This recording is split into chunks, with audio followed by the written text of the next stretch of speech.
Pleased to be joined by the president of the Cleveland Indians, entering his 6th year in that role, 22nd year with the Indians, Chris Antonetti. Chris, thanks for taking time to join us here today in Spring Training 2020. Your off-season, how challenging was this off-season with the trade of Kluber, the Lindor talks and everything out there for you in your 6th year? Where does this rank as far as challenges? It's hard to say. Every off-season creates its own challenges and unique opportunities. I think this year we're faced with a difficult decision to trade Corey Kluber. In the end, as painful as the trade was, we felt it was the right thing for us to do organizationally, allowed us some flexibility to address some other areas of the roster, and we feel good heading into spring training with the group of guys we have. Chris, I'm just interested, and thank you for joining us again.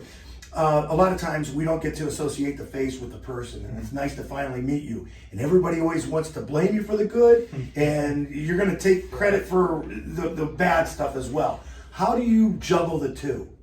I just don't pay attention to it, honestly. I think my entire responsibility organizationally is to try to make the best decisions for our team. And if I get too caught up in what the perception of that might be, it might lead us down the wrong path. So our sole focus is doing the right thing for our team, and it's all aligned around our chief goal, which is finding a way to win a World Series. Frankie Lindor, it's the elephant in the room. Everybody's talking about it. I know you addressed it before. We weren't here, so I'll just. Where are you now? Is there a drop dead date where you want to cut this off and just focus on the season with trying to sign him? Where's that currently? Yeah, I think I'll refrain from going into the blow by blow of exactly where things are. I think it isn't conducive to negotiations to try to share all that publicly. But what I will share is what I shared with our media the other day is we have a sincere interest in keeping Francisco Lindor, Cleveland Indian, for a long time. I think Francisco Lindor shares that interest. Right. Now the question is, do the business realities allow us to overlap and find a way to get that done? I know we're committed to working really hard and rolling up our sleeves to see if we can make that happen. I know Francisco and his representative David Meter are also committed to doing that, and we're hopeful that we can make that happen. But again, whether or not that's possible, we just don't know yet. Chris, we see around the league there are other teams that outspend the Indians by leaps and bounds. New York Yankees, I think, outspend us by over $700 million. How is it possible to field a team like the Indians, get to a World Series, and stay at the top of your profession? Well, it's really hard. Baseball is a hyper-competitive industry. I think we need to, and we know, our lifeblood is going to be on our scouting and player development systems. And that player development extends through the major leagues.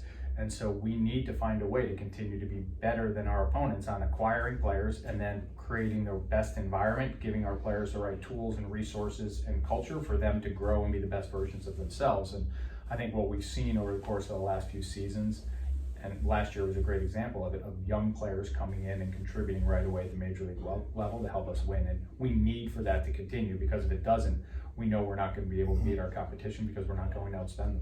Now, you didn't make the playoffs last year, but those guys gained valuable experience. As painful as it was to maybe watch the postseason, how valuable do you think that will be this year for an Oscar Mercado, a Shane Bieber, an Aaron Savali, and the guys like that? I think that was one of the things, the positives we'll take away from last year is we got better as we got younger last year. And we had a number of players come up from our minor league system and make immediate contributions at the major league level. And those players are now positioned to help carry us moving forward. And we saw you mentioned Oscar Mercado, there are a handful of other players that also continued their development at the major league level, where we now feel we're in a good position moving forward with the nucleus of our team. How does the president, the GM, the Indian staff find what we call the throw-in guys who end up being every day? We go all the way back to Michael Brantley, with the Brewers, at Mercado, Daniel Johnson, in finding those guys in other people's system. Who gets credit for that, Chris? Well, it's a collective effort. Like everything we do, we have an acquisition team that really tries to take all of the information that's available out there, from the scouting information to the analytic information to the makeup information we have, medical. All of those information streams come together to allow us to try to identify players that we think might interest us. And then there's a little bit of luck that goes into it. I'll be the first to tell you that when we acquired a AA pitcher out of San Antonio in the Padres system, we weren't expecting him to win multiple Cy Youngs. And through the work that Corey Kluber put in, he developed into that. Right. It's amazing. Finally, on the lighter side, we're asking a lot of the players this question, so we have to ask you as well. Okay. If you had a walk-up song, what could it be? Yeah, what would it be for Chris? You can pick anything you want. You're walking up to to the plate. You're a Georgetown guy. I'm thinking Atomic Dog. Oh, okay, I mean? all right. Hoyas, dogs. Yeah, okay, I can George do that, Clinton, I'd still probably go back to, I'm a big Bruce Springsteen fan, There you so that's go. one that kind Okay. of goes, so I'll go Born to Run. Perfect. That's awesome. Last, I got to ask you about my new favorite Indian, Yeah. okay? Franmil Reyes. Yeah. You guys targeted him, obviously. He's only 24. He's under your control. He's a large human being. He's a fun guy, kind of like Frankie. You know, we're Yeah. looking at that. What did you guys see in Franmil Reyes?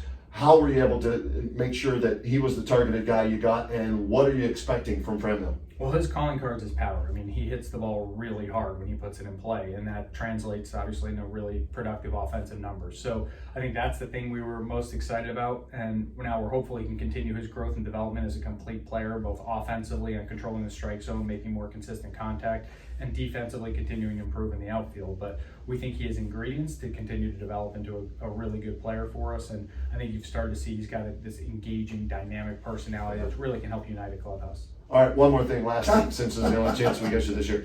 Last year, you guys were the favorites to win the division. This year, you guys are kind of flying under the radar. Minnesota won it last year.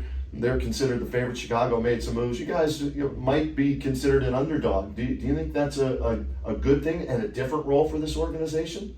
I'm not quite sure. I would hope that our players have the expectation of every year. What matters most is our internal expectations, Okay. not what people are saying about us on the outside. I think that's been a testament to the culture and mindset that Tito helps create, because that is our expectation each year is when we show up in spring training, our goal is to find a way to win a World Series. To do that, we have to get to the postseason. The best way to do that is to win the division. So that's our mindset, that's our focus each year, irrespective of what other people may be saying outside, whether they're optimistic about us maybe or a little bit more pessimistic. Chris, we appreciate the time. Thanks so much. Continued success with the Indians. We'll see you down the road. Thanks, guys. As always, my pleasure. Chris Antonetti spending a few minutes with us here on the Kenny and JT Show. Back with more right after this.